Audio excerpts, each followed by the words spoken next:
क्या ऐसे साइलेंट आतंकवाद अगर शब्द का इस्तेमाल किया जाए तो पॉलिटिकल पैट्रोनर्स भी मिलता है, ये आरोप लगा रहे हैं आप उसको छुपा क्यों रहे हैं, मैं ये पूछना चाहता हूँ। सच्चाई सामने लाने से आपको तकलीफ क्या हो रही है?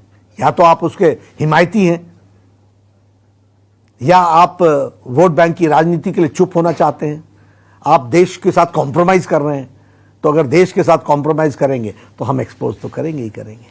कर्नाटक के चुनाव में कांग्रेस की सोनिया गांधी, जो कि उनके हिसाब से परिवार की उनके सबसे बड़ी लीडर, वो भी आई हुई थी, और जो सॉवरेंटी की उन्होंने बात कही, कैसे देखते हैं आप उसे? देखिए, मैंने पहले कहा, कांग्रेस पार्टी कुल मिला के मानसिक दिवालियापन की शिकार है। मेंटल बैंकरप्सी से गुजर रही है।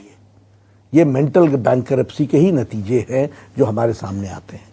आप बताइए, सोनिया जी ने शपथ ली है कि नहीं ली है संविधान की as member of parliament? Kharge साहब ने ली है कि नहीं ली है? क्या बोलते हैं? We will owe our allegiance to the constitution of India and we shall uphold the sovereignty and integrity of the country. ये हम भारत की अस्मिता की अक्षुण्ण रखेंगे और उसके प्रति समर्पित रहेंगे। हम भारत के संविधान के प्रति समर्पित रहेंगे, ये आप शपथ लेते हैं। अब सॉवरेंटी भारत देश की है। अब कर्नाटक के लोगों ने भी भारत देश की आज़ादी के लिए, हजारों लोगों ने अपना सर्वस्व लुटाया। आज आप उनकी बदनामी भी कर रहे हैं और बेइज्जती भी कर रहे हैं, अपमान भी कर रहे हैं। तो ये सामने हमको बताना हमारी जिम्मेवारी है कि नहीं है। तो अगर आप इस तरीके की एक्टिविटी करें, सोनिया जी अगर इस तरीके की बात करें, कर्नाटक की संप्रभुता, और मैं तो पहले कहता हूं टुकड़े टुकड़े गैंग आपके हैं। आप बताइए ना, राहुल गांधी गए थे जेएनयू में कि नहीं गए थे टुकड़े टुकड़े गैंग को सपोर्ट करने के लिए? क्या नारे लगाए थे उन्होंने? अफजल हम शर्मिंदा हैं, तेरे कातिल जिंदा है। अफजल कौन था? पार्लियामेंट का आर्किटेक्ट का चीफ प्लानर था, चीफ आर्किटेक्ट था पार्लियामेंट के अटैक का। तो ऐसे लोगों के साथ अगर आप खड़े होइएगा और फिर भारत जोड़ो यात्रा में निकलिएगा, तो मुझ जैसा एक साधारण सिटीजन ये तो पूछेगा ही पूछेगा कि टुकड़े टुकड़े गैंग के साथ खड़े होते हो, पार्टी में शामिल कराते हो और जोड़ने चले हो भारत को। तो ऐसे आपके डबल स्टैंडर्ड्स को तो हम एक्सपोज। अभी तो कर्नाटक में और सड़क पे घूम रहे हैं, ये कह रहे हैं कि प्रधानमंत्री रोड शो में खुद गाड़ी पे चढ़ते हैं, लोगों को पैदल कर देते हैं, जबकि मैं तो आम लोगों के बीच में रहता हूँ।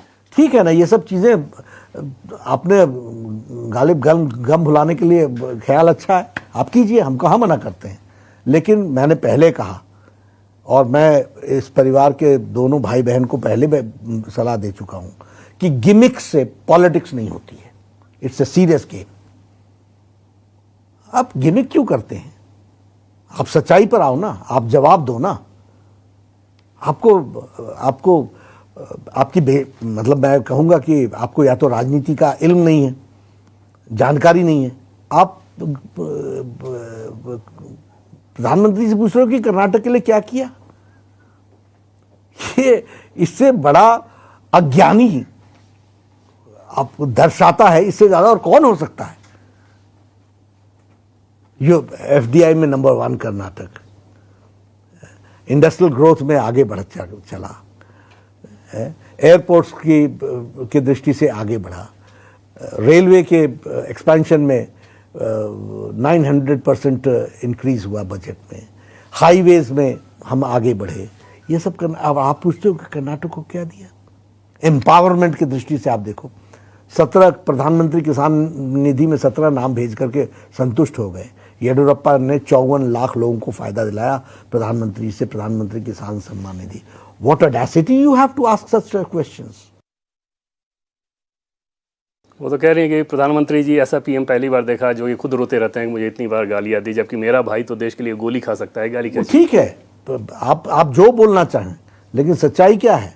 सच्चाई ये है कि आप इतने बौखला गए हैं हार से, आप प्रधानमंत्री की शख्सियत से इतने घबरा गए हैं कि आपको भाषा में भी संयम रखना अब आपको नागवार गुजरता है।